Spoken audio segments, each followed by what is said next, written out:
Continuing our coverage of the big day, a lot of buyers in the stock market. We're going to take a look at dividend-paying stocks. Cliff Remily of Thornburg Investment Management. He likes high-yielding stocks, and they've been working for him. His Eagle Growth and Income Fund outperformed 96% of its peers last month and 97% of his peers over the last 5 years. Cliff Remily, welcome to Bloomberg. Cliff, what's going on right now in dividend-paying stocks? Everyone keeps talking about high-quality dividend-paying stocks, that's where they want to be. Are they overpriced now? No, contrary to that. In fact, if you look at the S&P Global Dividend Opportunities Index, it's actually down about 10% year to date, and that's unfavorable relative to the S&P 500 as well as the MSCI World Index. So these are actually not performing well. And then you can look at some other metrics, and they're actually trading at pretty significant discounts, even if you take in to account the sector differences as well as the growth expectations. They're still trading multiple points cheaper, like 2 or 3 sometimes. Cliff, what about when you look at dividend-paying stocks? It's not just the yield, right? I mean, that could be a big mistake for investors. You've got to look at dividend growth. Absolutely. That's got to be the most important part of it. It's not just seeking the highest yield. In fact, that will usually get you into trouble. One thing that we have on the Thornburg Investment Income Builder Fund, which I co-manage, what we look to do is provide a current income that's attractive, but more importantly, to grow that income over time. And what we do to do that is actually find companies that have a willingness and ability to pay the dividend, whether or not there's taxes or whether or not there's an economic change. There's companies that can do that year in and year out, and that's what makes it a very interesting fund. And just to mention how we've done with the fund, it's actually increased the dividend from 50 cents to $1.07 over the last 12 months in about 6 years. And that's really where we add value. Now, Cliff, one of the companies that's helping you do that, I've got to point out, is a salmon farming company. This is based in Norway. Tell us about it. Yeah, this is a random company, but this is why we have 18 global generalists that basically scour the globe looking for ideas. This is one it is indeed a salmon farmer in Norway. They do have international operations, including Canada and Chile and other places in the world. And this thing trades for less than 8 times earnings. It reported earnings 2 days ago, and it completely blew out consensus out of the water. It was about 20% above consensus on earnings before interest and over 30% on earnings per share. This company has gone through a little bit of a restructuring, but there's a long-term macro story that basically drives people towards needing more of the farmed fish, and this company is right in the sweet spot.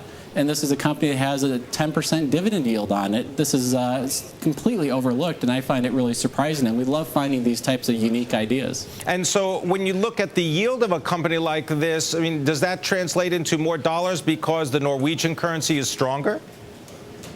Yeah, we actually don't often make a view on a currency, but in this case, the kroner is actually doing really quite well.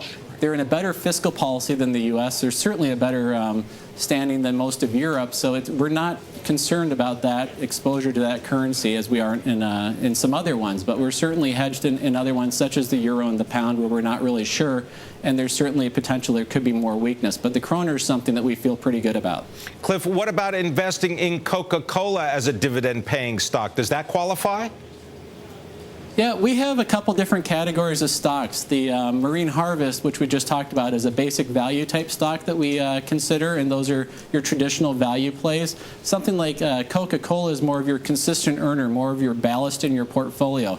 And it's hard not to really like Coca-Cola, especially at this price. It has over a 3% dividend yield. Many people have talked about how that exceeds the 10-year Treasury. I find it surprising that anyone's willing to take on the risk of owning the 10-year Treasury and not the risk of owning Coca-Cola. It doesn't make any sense. Coke has earnings power. It has the dividend growth rate.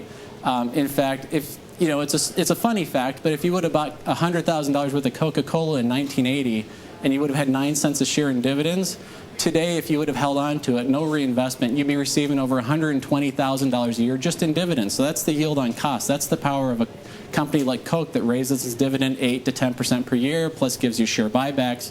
That's the power here. All right, Cliff, so you're bullish on the shares of Marine Harvest. You like salmon farming. I guess you like to have a Coke with that. You like Coca-Cola as well. What about Seadrill? What about drilling? Why is that on the list?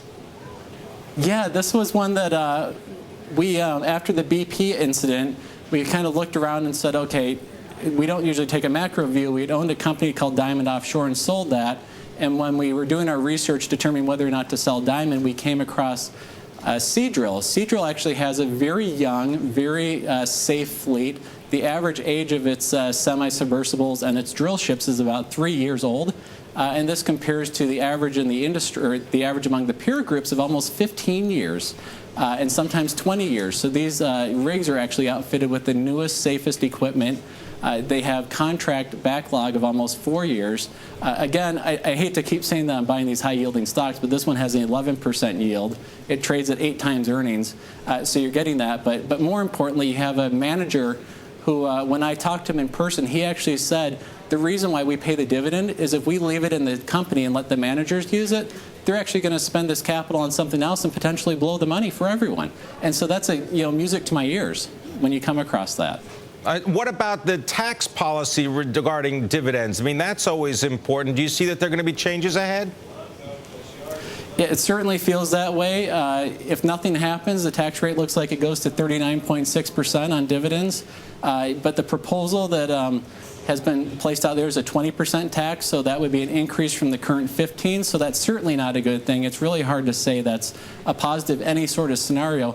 However, if the market's pricing in something significantly different, that's where you get the opportunity, and that's where I think you're getting it right now. Do we come in at 39.6 or 20?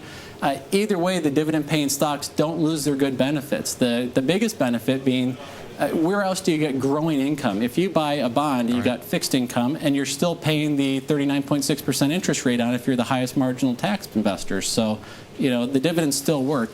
We got to leave it there. I want to thank you very much, Cliff Remily, coming to us from Thornburg Investment. All right.